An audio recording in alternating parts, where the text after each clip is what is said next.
Hallelujah, price lord. ನಮ್ಮ ಕರ್ತನಾದ ಯೇಸು ಕ್ರಿಸ್ತನ ನಾಮದಲ್ಲಿ ನಮ್ಮೆಲ್ಲ ವೀಕ್ಷಕರನ್ನ ವಂದಿಸ್ತೇವೆ. ನೀವೇನೋ ನಮ್ಮ ಚಾನಲ್ನ ಮೊದಲನೇ ಬಾರಿಗೆ ವೀಕ್ಷಿಸುತ್ತಿರುವುದಾದರೆ ದಯವಿಟ್ಟು ಸಬ್ಸ್ಕ್ರೈಬ್ ಮಾಡ್ಕೊಳ್ಳಿ, ಲೈಕ್ ಮಾಡಿ, ಶೇರ್ ಮಾಡಿ, ಹಾಗೂ ನಿಮ್ಮ ಪ್ರಾರ್ಥನಾ ಮನವಿಗಳನ್ನು ನಮಗೆ ಕಮೆಂಟ್ ಸೆಷನ್ ಮೂಲಕ ತಿಳಿಸಬಹುದಾಗಿದೆ.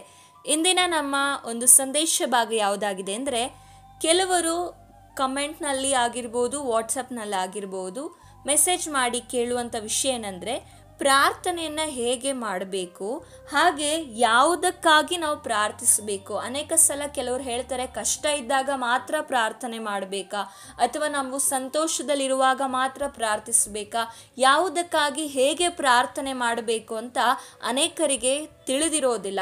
ಸೊ ಹಾಗಾಗಿ ಇವತ್ತು ನಾವು ಪ್ರಾರ್ಥನೆಯನ್ನು ಹೇಗೆ ಮತ್ತು ಯಾವ ವಿಷಯಕ್ಕಾಗಿ, ಯಾವುದಕ್ಕೆಲ್ಲ ನಾವು ಪ್ರಾರ್ಥನೆಯನ್ನು ಮಾಡಬೇಕೆಂದು ನಾವು ಧ್ಯಾನಿಸೋಣ. ಈ ಸಂದೇಶ ಪ್ರಾರಂಭಿಸೋದಕ್ಕಿಂತ ಮುಂಚೆ ಒಂದು ಚಿಕ್ಕ ಪ್ರಾರ್ಥನೆ. ಪರಿಶುದ್ಧನೂ ಅತ್ಯುನ್ನತನೂ ಆಗಿರುವ ತಂದೆಯಾದ ದೇವರೇ, ನಿನ್ನ ನಾಮಕ್ಕೆ ಸ್ತೋತ್ರವಾಗಲಿ. ಏಸಪ್ಪ, ಈ ಸುಂದರವಾದ ಸಮಯದಲ್ಲಿ ಪರಿಶುದ್ಧ ಆತ್ಮನೇ ಈ ದಿನವನ್ನು ಕಾಣಲಿಕ್ಕೆ ಕೊಟ್ಟಂತ ನಿನ್ನ ಕೃಪೆಗಾಗಿ ಸ್ತೋತ್ರ ಸಲ್ಲಿಸ್ತೇವೆ. ವಿಶೇಷವಾಗಿ ಏಸಪ್ಪ, ಈ ಸಂದೇಶವನ್ನ ಹೇಳುವಾಗ, ಮಾತನಾಡುವುದು ನಾನಲ್ಲ, ನನ್ನ ಸ್ವಂತ ಬುದ್ಧಿ ಜ್ಞಾನದಿಂದಲ್ಲ. ಪರಿಶುದ್ಧ ಆತ್ಮನೇ ನೀನು ಮಾತನಾಡು. ಈ ವಾಕ್ಯವನ್ನ ಹೇಳುವಾಗ ದೇವರೇ, ನನ್ನ ಜ್ಞಾನ ಸಾಮರ್ಥ್ಯ ಅಲ್ಲ, ನನ್ನ ಮರೆಮಾಚಿ ನೀನು ಪ್ರಕಟವಾಗು. ಕೇಳುವಂತ ಪ್ರತಿಯೊಬ್ಬರ ಜೀವಿತಗಳನ್ನ ನಿನ್ನ ಕರಕೊಪ್ಪಿಸಿ ಕೊಡ್ತೇನೆ. ಅವರ ಹೃದಯಗಳಲ್ಲಿ ನೀನು ಮಾತನಾಡು. ಪ್ರಾರ್ಥನೆಯ ಕುರಿತಾಗಿ ಹೇಳುವಾಗ ದೇವರೇ, ಅವರ ಜೀವಿತದಲ್ಲಿ ನಿನ್ನ ವಾಕ್ಯದ ಮೂಲಕ ಕಾರ್ಯ ಮಾಡಬೇಕಾಗಿ ಎಲ್ಲ ನಿಮ್ಮ ಕರಗಳಿಗೆ ಒಪ್ಪಿಸಿಕೊಡ್ತೇನೆ. ನನ್ನ ಮರೆಮಾಚಿ ನೀನು ಪ್ರಕಟವಾಗಬೇಕಾಗಿ ಯೇಸು ಕ್ರಿಸ್ತನ ನಾಮದಲ್ಲಿ ಬೇಡಿ ಹೊಂದಿಕೊಳ್ತೇನೆ ತಂದೆಯೇ, ಆಮೇನ್. ಒಂದು ಅರಸರುಗಳ ಪುಸ್ತಕ 18ನೇ ಅಧ್ಯಾಯ 37ನೇ ವಚನದಲ್ಲಿ ಹೀಗೆ ಬರೆಯಲ್ಪಟ್ಟಿರುವುದನ್ನು ನಾವು ಕಾಣ್ತೇವೆ. ಕಿವಿಗೊಡು ಯೆಹೋವನೇ, ಕಿವಿಗೊಡು, ಯೆಹೋವನಾದ ನೀನೊಬ್ಬನೇ ದೇವರು. ಈ ಜನರ ಮನಸ್ಸುಗಳನ್ನು ನಿನ್ನ ಕಡೆಗೆ ತಿರುಗಿಸಿಕೊಳ್ಳುವವನು ಆಗಿರುತ್ತಿ. ಈ ದಿನದ ಧ್ಯಾನದ ಮೂಲಕ ದೇವರು ನಮ್ಮೆಲ್ಲರನ್ನ ಆಶೀರ್ವದಿಸಲಿ. ಸೊ ಪ್ರಾರ್ಥನೆ ಎಂಬುದು ದೇವರೊಂದಿಗೆ ನಾವು ಹೊಂದಿರುವಂತಹ ಸಂಬಂಧವಾಗಿದೆ. ನಾನು ಅನೇಕ ವಿಡಿಯೋಗಳಲ್ಲಿ ಹೇಳಿದ್ದೇನೆ, ಪ್ರಾರ್ಥನೆ ಎಂಬುದು ನಾವು ದೇವರೊಟ್ಟಿಗೆ ಹೊಂದಿರುವ ಸಂಬಂಧ ಆಗಿದೆ. ಹಾಗೆ ಪ್ರಾರ್ಥನೆ ಎಂಬುದು ಬಹು ಬಲವುಳ್ಳದಾಗಿರುವಂಥದ್ದಾಗಿದೆ. ಬಲವುಳ್ಳ ಕಾರ್ಯಗಳನ್ನು ಸಾಧಿಸುವಂಥದ್ದು ಪ್ರಾರ್ಥನೆಯಾಗಿದೆ. ಆಗದಂಥ ಅನೇಕ ಕಾರ್ಯಗಳನ್ನು, ಸಂಗತಿಗಳನ್ನು ಬದಲಾಯಿಸುವುದಾಗಿದೆ. ಪ್ರಾರ್ಥನೆಗಳಲ್ಲಿ ಏನಿರಬೇಕಂದ್ರೆ, ಉಪಕಾರ, ಸ್ತುತಿ, ವಿಜ್ಞಾಪನೆ, ಮನವಿ, ಹಾಗೂ ಪರರಿಗಾಗಿ ನಾವು ಅಂದರೆ ಇನ್ನೊಬ್ಬರಿಗಾಗಿ ಪ್ರಾರ್ಥಿಸಬೇಕು, ನಮ್ಮ ಸಂರಕ್ಷಣೆಗಾಗಿ ಪ್ರಾರ್ಥಿಸಬೇಕು. ಹೀಗೆ ಹಲವು ವಿಷಯಗಳನ್ನು ಇಟ್ಟು ನಾವು ಪ್ರಾರ್ಥನೆಯನ್ನು ಮಾಡಬೇಕಾಗಿದೆ. ಸತ್ಯವೇದದಲ್ಲಿ ಸುಮಾರು 650 ಪ್ರಾರ್ಥನೆಗಳು ಲಿಖಿತವಾಗಿರುವುದನ್ನು ನಾವು ಕಾಣಲಿಕ್ಕಿದ್ದೇವೆ. ಎಲಿಯನು ಇಲ್ಲಿ ನಾವು ಓದಿದಂಥ ಒಂದು ಅರಸುಗಳ ಪುಸ್ತಕ 18ನೇ ಅಧ್ಯಾಯ 37ನೇ ವಚನದಲ್ಲಿ ಇಲ್ಲಿ ಯಾರು ಪ್ರಾರ್ಥನೆಯನ್ನು ಮಾಡ್ತಾ ಇದ್ದಾರೆ ಅಂದರೆ, ಎಲಿಯನು ಪ್ರಾರ್ಥನೆ ಮಾಡ್ತಾ ಇದ್ದಾನೆ ದೇವರ ಸಂಗಡ. ಆತನು ಹೀಗೆ ಪ್ರಾರ್ಥನೆ ಮಾಡುವುದನ್ನು ನಾವು ಓದ್ತೇವೆ. ಕಿವಿಗೊಡು ಯೆಹೋವನೇ, ಕಿವಿಗೊಡು, ಯೆಹೋವನಾದ ನೀನೊಬ್ಬನೇ ದೇವರು. ಈ ಜನರ ಮನಸ್ಸುಗಳನ್ನು ನಿನ್ನ ಕಡೆಗೆ ತಿರುಗಿಸಿಕೊಳ್ಳುವವನು ಆಗಿರುತ್ತೆ ಎಂದು ಆತನು ಅಲ್ಲಿ ಪ್ರಾರ್ಥನೆ ಮಾಡುವುದನ್ನು ಕಾಣ್ತೇವೆ. ಎಲಿಯನು ಬಾಳನ ವಿಗ್ರಹವನ್ನು ಮತ್ತು ಆಶೇರನ ದೇವತೆಯ ಪ್ರವಾದಿಗಳನ್ನು ಕಾರ್ಮೆಲ್ ಬೆಟ್ಟಕ್ಕೆ ಕರೆಸಿ ಅಲ್ಲಿ ಅವರಿಗೆ, ನೀವು ಎಷ್ಟರವರೆಗೆ ಎರಡು ಮನಸ್ಸುಳ್ಳವರಾಗಿರುತ್ತೀರಿ ಅಂತ ಅಲ್ಲಿ ಜನರಿಗೆ ಕೇಳುವುದನ್ನು ನಾವು ಕಾಣ್ತೇವೆ. ಯೆಹೋವನ ಕಡೆಗೆ ತಿರುಗಿಕೊಳ್ಳಿರಿ ಎಂದು ಯೆಹೋವ ದೇವರಿಗೆ ಈ ಜನರುಗಳ ಮನಸ್ಸನ್ನ ನಿನ್ನ ಕಡೆಗೆ ತಿರುಗಿಸಿಕೋ ಎಂದು ಪ್ರಾರ್ಥಿಸುವುದನ್ನು ನಾವು ಕಾಣ್ತೇವೆ. ಹಾಗಾದರೆ ಇಲ್ಲಿ ಎಲಿಯನು ಯಾರ ಕುರಿತಾಗಿ ಪ್ರಾರ್ಥಿಸ್ತಾ ಇದ್ದಾನೆ ಅಂದರೆ, ಜನರ ಕುರಿತಾಗಿ ಪ್ರಾರ್ಥಿಸ್ತಾ ಇದ್ದಾನೆ. ಇಂದು ನಾವು ಯಾರಿಗಾಗಿ ಪ್ರಾರ್ಥನೆಯನ್ನ ಮಾಡ್ತಾ ಇದ್ದೇವೆ? ನಾವು ದೇವರ ಬಳಿ ಪ್ರಾರ್ಥಿಸುವಾಗ ನಾವೇನು ಮಾಡ್ತೇವೆ? ಬರೀ ನಮ್ಮ ಕಷ್ಟಗಳನ್ನು, ದುಃಖಗಳನ್ನು, ಕಣ್ಣೀರುಗಳನ್ನು, ದೇವರೇ ನನಗೆ ಅವರು ಅವಮಾನ ಮಾಡಿದ್ರು, ಈ ಕಷ್ಟ ಇದೆ, ಈ ಸಾಲ ಇದೆ, ಈ ನಿಂದನೆ ಇದೆ, ನನಗೆ ಈ ಕೆಲಸ ಸಿಗಬೇಕು, ನನ್ನ ಕುಟುಂಬ ಹೀಗಿದೆ, ಬರೀ ನಮ್ಮ ಸ್ವಾರ್ಥ ಹಾಗೂ ನಮ್ಮ ಸ್ವಾಯತ್ತಗಳನ್ನು ನಾವು ಯೋಚನೆ ಮಾಡಿ ದೇವರ ಬಳಿ ಯಾವಾಗಲೂ ನಮ್ಮ ಕುರಿತಾಗಿಯೇ ನಾವು ಪ್ರಾರ್ಥನೆಗಳನ್ನು ಮಾಡ್ತೇವೆ. ಎಲ್ಲಿ ಹೋದ್ರೂ ಸಹ, ಆಲಯದಲ್ಲಾಗಲಿ ಅಥವಾ ಉಪವಾಸ ಪ್ರಾರ್ಥನೆಗಳಲ್ಲಾಗಲಿ, ಗುಂಪು ಪ್ರಾರ್ಥನೆ ಮಾಡೋ ಸಮಯದಲ್ಲಾಗಲಿ ಅಥವಾ ವೈಯಕ್ತಿಕವಾಗಿ ಪ್ರಾರ್ಥನೆ ಮಾಡುವಾಗ ಎಲ್ಲ ಸಮಯ ನಾವು ನಮಗಾಗಿ ಮಾತ್ರ ಸ್ವಾರ್ಥ ಚಿಂತಕರಾಗಿ, ಸ್ವಾರ್ಥಿಗಳ ಹಾಗೆ ನಾವು ದೇವರ ಬಳಿ ಪ್ರಾರ್ಥನೆ ಮಾಡ್ತೇವೆ. ಆದರೆ ಇಲ್ಲಿ ಎಲಿಯನು ಹೇಗೆ ಪ್ರಾರ್ಥನೆ ಮಾಡ್ತಾ ಇದ್ದಾನೆ ಅಂದರೆ, ದೇವರೇ ನೀನು ಕಿವಿಗೊಡು, ಯೆಹೋವನೇ ಕಿವಿಗೊಡು, ನೀನೊಬ್ಬನೇ ದೇವರು, ಈ ಜನರ ಮನಸ್ಸುಗಳನ್ನು ನಿನ್ನ ಕಡೆಗೆ ತಿರುಗಿಸಿಕೊಳ್ಳುವವನು ಆಗಿರುತ್ತಿ.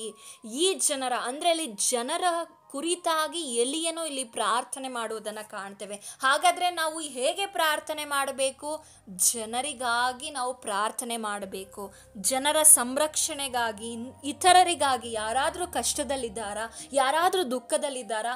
ಹಾಗೆ ನಿಮಗಿರುವಂಥ ಕಷ್ಟದಲ್ಲಿಯೇ ಅನೇಕರು ಇಂದು ಭೂಮಿ ಮೇಲೆ ನಿಮ್ಮ ಸಮಸ್ಯೆಯಲ್ಲೇ ಹಾದು ಹೋಗ್ತಾ ಇರುವ ಅನೇಕರನ್ನು ನೆನೆಸ್ಕೊಂಡು ನೀವು ಪ್ರಾರ್ಥನೆ ಮಾಡ್ಬೋದಲ್ವ. ಉದಾಹರಣೆಯಾಗಿ ನೀವು ಒಂದು ಅನಾರೋಗ್ಯದಲ್ಲಿ ಇದ್ದೀರಾ ಅಂದರೆ ನಿಮ್ಮ ಹಾಗೆ ಅನಾರೋಗ್ಯದಲ್ಲಿ ಅನೇಕ ಜನರು, ನಿಮಗೆ ಗೊತ್ತಿಲ್ಲದೆ ಇರುವ ಜನರು ಕಷ್ಟಪಡ್ತಾ ಇರ್ತಾರೆ.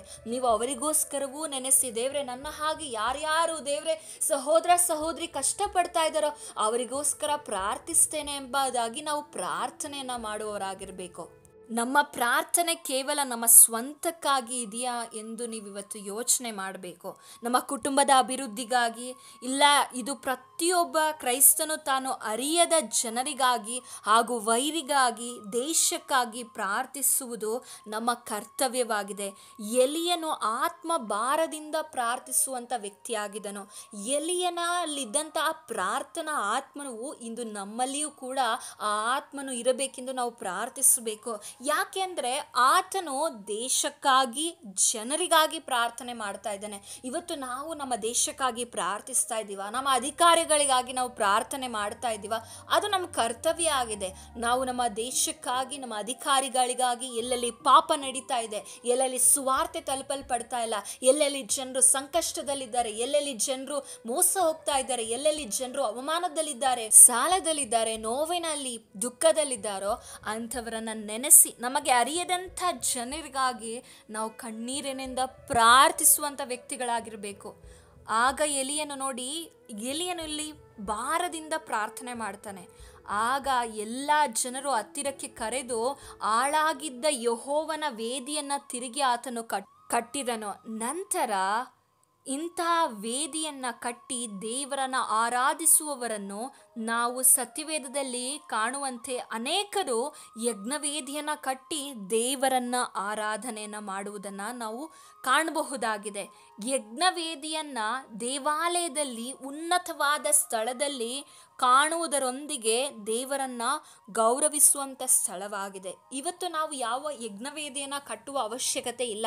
ಯಾಕೆಂದರೆ ನಮ್ಮ ಪಾಪ ಪರಿಹಾರಕ್ಕಾಗಿ ಯೇಸು ಕ್ರಿಸ್ತನೇ ಸ್ವತಃ ನಮಗಾಗಿ ಆತನು ಯಜ್ಞವಾಗಿ ನಮ್ಮ ಪಾಪಗಳಿಗೋಸ್ಕರ, ಎಲ್ಲ ಪಾಪಗಳಿಗೋಸ್ಕರ ಆತನು ಒಂದೇ ಸಲ ಯಜ್ಞವನ್ನು ಅರ್ಪಿಸಿದ್ದಾನೆ. ಸೊ ನಾವು ಯಜ್ಞ ಕಟ್ಟುವಂಥ ಅವಶ್ಯಕತೆ ಇಲ್ಲ.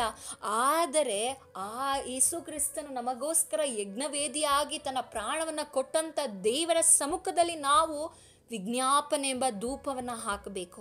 ಧೂಪವನ್ನು ಹಾಕ್ತಾ ಇದ್ದೀವ? ನಾವು ಯಾರ್ಯಾರಿಗೆ ಪ್ರಾರ್ಥನೆ ಮಾಡಬೇಕು? ಇನ್ನೊಬ್ಬರಿಗೋಸ್ಕರ, ದೇಶಕ್ಕಾಗಿ, ಸ್ನೇಹಿತರಿಗೋಸ್ಕರ, ನಮ್ಮನ್ನು ಬಾಧಿಸುವವರಿಗೋಸ್ಕರವೂ ಪ್ರಾರ್ಥಿಸಬೇಕಂತ ವಾಕ್ಯ ಹೇಳ್ತದೆ. ನಿನ್ನ ವೈರಿಗಳಿಗಾಗಿ ಪ್ರಾರ್ಥಿಸಿರಿ ಅಂತ ದೇವ್ರ ವಾಕ್ಯ ಹೇಳ್ತದೆ. ಹಾಗೆ ಹೊಸ ಒಡಂಬಡಿಕೆಯಲ್ಲಿ ಸ್ವಂತ ನಾವೇ ಏನಾಗಿದ್ದೇವೆ? ಯಜ್ಞವೇದಿ ಆಗಿದ್ದು ಸಂಪೂರ್ಣವಾಗಿ ದೇವರಿಗೆ ನಮ್ಮನ್ನು ಸಮರ್ಪಿಸುವುದೇ ಆಗಿದೆ. ನಾವು ವಾಕ್ಯದಲ್ಲಿ ಕಾಣ್ತೇವೆ, ರೋಮಾಪುರದವರಿಗೆ ಬರೆದ ಪತ್ರಿಕೆ 12ನೇ ಅಧ್ಯಾಯ 1ನೇ ವಚನದಲ್ಲಿ, ನಿಮ್ಮ ನಿಮ್ಮ ದೇಹಗಳನ್ನು ನೀವು ಸಜೀವ ಯಜ್ಞವಾಗಿ ಯಾರಿಗೆ ಅರ್ಪಿಸಬೇಕು? ದೇವರಿಗೆ ಅರ್ಪಿಸಬೇಕು. ಇಂದು ಅನೇಕರ ಜೀವಿತಗಳಲ್ಲಿ ಹೇಗಿದೆ ಅಂದರೆ, ಅವರು ಯಾರಿಗೆ ಯಜ್ಞವಾಗಿದ್ದಾರೆ ಅವರ ಜೀವಿತ, ಅವರ ಒಂದು ಎಲ್ಲ ಆಲೋಚನೆ, ನಡೆ, ನುಡಿ ಲೋಕಕ್ಕೆ ಸೀಮಿತವಾಗಿ ತಮ್ಮ ಜೀವಿತವನ್ನು ನಾಶಪಡಿಸಿಕೊಳ್ತಾ ಇದ್ದಾರೆ. ಆದರೆ ಈ ವಾಕ್ಯವನ್ನು ಕೇಳ್ತಾ ಇರುವ ಸಹೋದರ ಸಹೋದರಿಯರೇ, ಇಂದು ನಮ್ಮ ಜೀವಿತವನ್ನು ನಾವು ಸರಿಪಡಿಸಿಕೊಳ್ಬೇಕು. ಹೇಗೆ ಸರಿಪಡಿಸಿಕೊಳ್ಬೇಕು ನೋಡಿ, ಇದು ಒಂದು ದಿವಸದಲ್ಲಿ ಆಗುವಂಥ ಕಾರ್ಯ ಅಲ್ಲ. ನೀವು ಅನೇಕ ವಿಧವಾದ ಪಾಪಗಳಲ್ಲಿ ನೀವು ಇದ್ದಿರಬಹುದು, ಅಥವಾ ಅನೇಕ ಕುಡಿತಕ್ಕಾಗಿರ್ಬೋದು, ಬೇರೆ ಬೇರೆ ವಿಷಯಗಳಿಗೆ ನೀವು ದಾಸರಾಗಿರ್ಬೋದು. ಇದು ಒಂದು ದಿವಸದಲ್ಲಿ ಆಗುವಂಥ ಕಾರ್ಯ ಅಲ್ಲ. ನೀವು ಪ್ರತಿನಿತ್ಯ ದೇವರ ಸಮ್ಮುಖದಲ್ಲಿ ಪ್ರಾರ್ಥನೆ ಮಾಡಬೇಕು. ಯಾಕೆಂದರೆ ದೇವರ ಒಂದು ಮಾತು ಸಾಕು ನಿಮ್ಮ ಜೀವಿತವನ್ನು ಬದಲಾಯಿಸಲಿಕ್ಕೆ. ದೇವರ ಒಂದು ಶಕ್ತಿ, ಒಂದು ಸ್ಪರ್ಶ ಸಾಕು ನಿಮ್ಮ ಜೀವಿತವನ್ನು ಬದಲಾಯಿಸಲಿಕ್ಕೆ. ನೀವು ಪರಿಪೂರ್ಣವಾಗಿ ನಿಮ್ಮ ಜೀವಿತವನ್ನು ದೇವರಿಗೆ ಒಪ್ಪಿಸಿಕೊಡಬೇಕು. ನೀವು ಹೊಸದಾಗಿ ಹುಟ್ಟಬೇಕು, ಹೊಸಬರಾಗಬೇಕು. ಹೇಗೆ ಹೊಸಬರಾಗ್ತೀರೋ? ಹೊಸಬರಾಗುವುದಂದರೆ ನೀವು ನಿಮ್ಮ ಪಾಪದ ಪಾಲಿಗೆ ಸಂಪೂರ್ಣವಾಗಿ ಸತ್ತವರಾಗುವಾಗ ಪಾಪವು ನಿಮ್ಮಲ್ಲಿ ಸತ್ತು ಹೋಗ್ತದೆ. ಹಾಗಾದರೆ ಮತ್ತೆ ನೀವು ಜೀವಿಸುವುದು ಯಾವುದರಿಂದ ಅಂದರೆ ನಿಮ್ಮಲ್ಲಿ ಜೀವಿಸುವುದು ಕ್ರಿಸ್ತನಾಗಿದ್ದಾನೆ. ಸೊ ನಾವು ಈ ಕ್ರಿಸ್ತಿಯ ಜೀವಿತದಲ್ಲಿ ಅನೇಕರು ಏನು ಮಾಡ್ತಾರೆ ಅಂದರೆ, ಆಯಿತು ಇವತ್ತು ದೇವರು ನನಗೆ ಈ ಪಾಪದಿಂದ ಬಿಡುಗಡೆ ಕೊಟ್ಟಿದ್ದಾರೆ, ನಾನು ರಕ್ಷಣೆನ ಹೊಂದಿದ್ದೇನೆ, ನಾನು ಹೊಸದಾಗಿ ಹುಟ್ಟಿದ್ದೇನೆ, ಖಂಡಿತವಾಗಿಯೂ ಆತನು ನಿನಗೆ ರಕ್ಷಣೆನ ಕೊಟ್ಟಿದ್ದಾನೆ, ಹಾಗೆ ಆತನ ಕೃಪೆಯಲ್ಲಿ ನಿನ್ನನ್ನು ನಡೆಸಿದ್ದಾರೆ.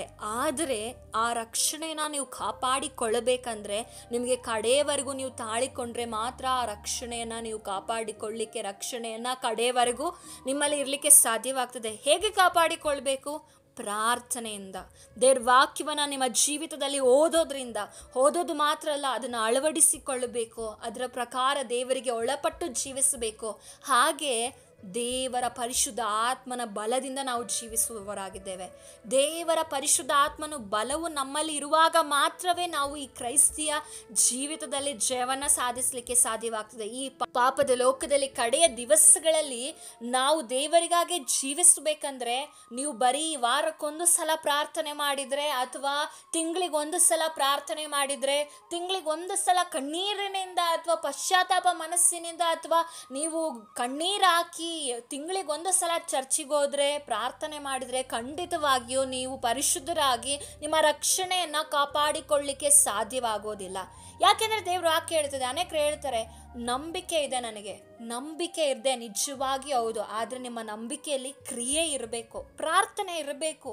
ನಿಮ್ಮನ್ನು ಕೃಪೆಯಲ್ಲಿ ನೀವು ನಡೀತಾ ಇದ್ದೀರಾ ಅಂದರೆ ಪ್ರಾರ್ಥನೆ, ವಾಕ್ಯ, ದೇವರ ಒಂದು ಆ ಪರಿಶುದ್ಧ ಆತ್ಮನು ನಿಮ್ಮಲ್ಲಿ ಇರುವಾಗ ಮಾತ್ರವೇ, ದೇವರನ್ನು ಆರಾಧಿಸುವಾಗ, ದೇವರನ್ನು ಉಪಕಾರ ಸ್ತುತಿ ಮಾಡುವಾಗ ಮಾತ್ರವೇ ನೀವು ಬಲವಾಗಿ ನಿಲ್ಲಕ್ಕೆ ಸಾಧ್ಯವಾಗ್ತದೆ. ನೀವು 10 ನಿಮಿಷಗಳ ಕಾಲ ನೀವು ಏನೋ ಒಂದು ಫೋನ್ಗಳನ್ನು ನೋಡ್ತೀರಾ ಅಥವಾ ಏನೋ ಒಂದು ಕಾರ್ಯವನ್ನು ನೋಡ್ತೀರಾ, ಈ ಫೋನ್ಗಳ ಮೂಲಕ ನಿಮ್ಮ ಕಣ್ಣಿನಿಂದ ನಿಮ್ಮ ಮನಸ್ಸಿನೊಳಗೆ ಪಾಪವು, ವ್ಯಭಿಚಾರತನವು, ಕೆಟ್ಟತನವು, ಕೆಟ್ಟ ಕಾರ್ಯಗಳು, ಕೆಟ್ಟ ಆಲೋಚನೆಗಳು, ಭಯಗಳು, ಆತಂಕಗಳು ಎಂಟರ್ ಆಗ್ತಿರುವಂಥದ್ದು ಅಥವಾ ನಮ್ಮೊಳಗೆ ಉಂಟಾಗಲಿಕ್ಕೆ ಕಾರಣ ಏನಂದರೆ, ನಾವು ಪ್ರಾರ್ಥನೆಗಳನ್ನು ಮಾಡದೆ, ದೇವರ ವಾಕ್ಯವನ್ನು ಓದದೆ, ಸುಮ್ಮನೆ ನಮ್ಮ ಸಮಯವನ್ನು ಸೆಲ್ ಫೋನ್ಗಳನ್ನ ಹಿಡಿದುಕೊಂಡು ಕಾಲ ಕಳೆಯುವುದರ ಮೂಲಕ. ನೀವೊಂದು ನ್ಯೂಸ್ ನೋಡಬೇಕಂತ ತೆಗಿತೀರಾ, ಆದರೆ ಅದರ ಹಿಂದೆ ಸಾವಿರ ಮತ್ತೆ ರೆಕಮೆಂಡೇಶನ್ ಬರ್ತಾ ಇರ್ತದೆ, ನೀವು ನೋಡ್ತಾನೆ ಇರ್ತೀರಾ. ಪ್ರಾರ್ಥನೆ ಮಾಡುವ ಸಮಯವನ್ನು ಅನೇಕರು ಇಂದು ಸೋಷಿಯಲ್ ಮೀಡಿಯಾಗಳಲ್ಲಿ ಕಳೀತಾ ಇದ್ದಾರೆ.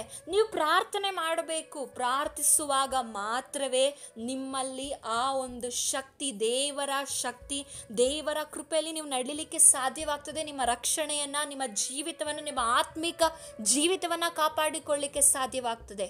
ಇಂದು ನಾವು ಪ್ರಾರ್ಥನೆಯನ್ನು ಹೇಗೆ ಮಾಡಬೇಕಂದ್ರೆ, ನಾವು ಎಲ್ಲ ಸಮಯದಲ್ಲೂ ಪ್ರಾರ್ಥನೆ ಮಾಡಬೇಕು. ಮೊದಲನೇದಾಗಿ ನಾವು ಪ್ರಾರ್ಥಿಸುವಾಗ ದೇವರಿಗೆ ಉಪಕಾರ ಸ್ತುತಿಯನ್ನು ಮಾಡಬೇಕು, ದೇವರನ್ನು ಆರಾಧಿಸಬೇಕು, ದೇವರ ಗುಣಾತಿಶಯಗಳನ್ನು ಹೇಳಿ ನಾವು ಆತನನ್ನು ಕೊಂಡಾಡುವವರಾಗಿರಬೇಕು. ನಮ್ಮ ಜೀವಿತದಲ್ಲಿ ನಾವು ಮಾಡಿದಂಥ ಪಾಪಗಳನ್ನು ದೇವರ ಮುಂದೆ ಅರಿಕೆ ಮಾಡಿ ಅವುಗಳನ್ನು ಒಪ್ಪಿಕೊಂಡು ಬಿಟ್ಟು ಬಿಡಬೇಕು. ಹಾಗೆ ನಂತರ ನಾವು ಇನ್ನೊಬ್ಬರಿಗಾಗಿ ಪ್ರಾರ್ಥನೆ ಮಾಡುವವರಾಗಿರಬೇಕು.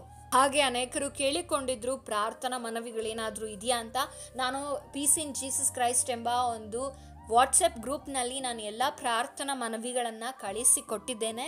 ನಿಮಗೆ ಬೇಕಾದರೆ ನೀವು ನನಗೆ ವಾಟ್ಸಪ್ನಲ್ಲಿ ಟೆಕ್ಸ್ಟ್ ಮಾಡ್ಬೋದು, ನಾನು ಅದರಲ್ಲಿ ನಿಮಗೆ ಸೆಂಡ್ ಮಾಡಿ ಕೊಡ್ತೇನೆ. ಹಾಗಾದರೆ ಇಂದು ಹೊಸ ಒಡಂಬಡಿಕೆ ವಿಶ್ವಾಸಿಗಳಾದ ನಮ್ಮನ್ನೇ ನಾವು ಸಜೀವ ಯಜ್ಞವಾಗಿ ದೇವರ ಸಮ್ಮುಖದಲ್ಲಿ ಅರ್ಪಿಸಿಕೊಳ್ತಾ ಇದ್ದೇವಾ? ಪೌಲನು ತನ್ನನ್ನು ಸಮರ್ಪಿಸಿಕೊಂಡು ಮಾದರಿಯಾಗಿದ್ದಾನೆ. ಯೇಸು ಸ್ವಾಮಿಯ ನಂತರ ಮಾದರಿಯ ಸೇವೆಯನ್ನು ಮಾಡಿದಂಥವನು ಪೌಲನಾಗಿದ್ದಾನೆ. ಯೆಹೋವನು ಎಲಿಯನ ಪ್ರಾರ್ಥನೆಗೆ ಉತ್ತರಿಸಿ ಅಧಿಕಾರದಿಂದ ಬೆಂಕಿಯನ್ನು ಕಳಿಸಿ ಎಲ್ಲವನ್ನ ದಹಿಸಿ ಬಿಡುವಂತೆ ಮಾಡುವುದನ್ನು ನಾವು ವಾಕ್ಯದಲ್ಲಿ ಓದ್ತೇವೆ. ನಮ್ಮ ದೇವರು ಉತ್ತರಿಸುವಂಥ ದೇವರಾಗಿದ್ದಾನೆ. ಆದ ಕಾರಣ ನಾವು ಆತನ ಸನ್ನಿಧಿಯಲ್ಲಿ ಕಾದು ಆತನ ಸಮ್ಮುಖದಲ್ಲಿ ನಂಬಿಕೆಯಿಂದ ಪ್ರಾರ್ಥನೆ ಮಾಡಬೇಕು. ಇವತ್ತು ನಾವು ಯಾವುದಕ್ಕೆ ಹೇಗೆ ಪ್ರಾರ್ಥನೆಯನ್ನು ಮಾಡಬೇಕೆಂದು ನಾವು ಕಲಿತ್ಕೊಂಡಿದ್ದೇವೆ. ಸಮಯನ ವ್ಯರ್ಥ ಮಾಡದೆ ದಯಮಾಡಿ ಪ್ರಾರ್ಥನೆ ಮಾಡಿ. ಇದು ಕಡೆಯ ದಿವಸಗಳಾಗಿದೆ. ಎಲ್ಲಿ ನೋಡಿದ್ರು ಪಾಪ, ದ್ವೇಷ, ಕೆಟ್ಟತನಗಳು, ಇನ್ನೊಬ್ಬರನ್ನ ಹಿಂಸಿಸುವಂಥದ್ದು, ಇನ್ನೊಬ್ಬರನ್ನ ನಾಶ ಮಾಡುವಂಥದ್ದು, ಬರೀ ಸ್ವಾರ್ಥತೆ ತುಂಬಿ ಹೋಗಿದೆ. ಆದ ಕಾರಣ ಈ ಒಂದು ಲೋಕದಲ್ಲಿ ನಾವು ಜೀವಿಸಬೇಕಾದ್ರೆ ನಮಗೆ ಪ್ರಾರ್ಥನೆ ಎಂಬ ಆಯುಧ ತುಂಬ ಅವಶ್ಯವಾಗಿದೆ. ದಯಮಾಡಿ ಪ್ರಾರ್ಥನೆ ಮಾಡಿ. ಈ ಸಮಯದಲ್ಲಿ ನಾವು ಪ್ರಾರ್ಥನೆಯನ್ನು ಮಾಡೋಣ. ಇದರ ಪಾರ್ಟ್ 2 ವಿಡಿಯೋನ ನಾನು ನೆಕ್ಸ್ಟ್ ಅಪ್ಲೋಡ್ ಮಾಡ್ತಾನೆ. ಈ ಸಮಯದಲ್ಲಿ ಪ್ರಾರ್ಥಿಸೋಣ. ಪರಿಶುದ್ಧನೂ ಅತ್ಯುನ್ನತನೂ ಆಗಿರುವ ದೇವರೇ, ನಿನ್ನ ನಾಮಕ್ಕೆ ಸ್ತೋತ್ರವಾಗಲಿ. ಏಸಪ್ಪ, ಈ ಸಮಯದಲ್ಲಿ ಪ್ರಾರ್ಥನೆಯ ಕುರಿತಾಗಿ ದೇವರೇ ಅನೇಕ ವಿಷಯಗಳನ್ನು ನಾವು ಧ್ಯಾನಿಸಿದ್ದೇವೆ. ದೇವರೇ, ವಾಕ್ಯವನ್ನು ಕೇಳ್ತಾ ಇರುವ ಸಹೋದರ ಸಹೋದರಿಯರ ಹೃದಯಗಳನ್ನು ನೀನು ಮಾತನಾಡು, ಅವರಿಗೆ ಪ್ರಾರ್ಥನಾ ಆತ್ಮವನ್ನು ಕೊಡಬೇಕಾಗಿ ಯೇಸುವಿನ ನಾಮದಲ್ಲಿ ಬೇಡಿಕೊಳ್ತೇನೆ ತಂದೆಯೇ, amen. Thanks for watching. God bless you.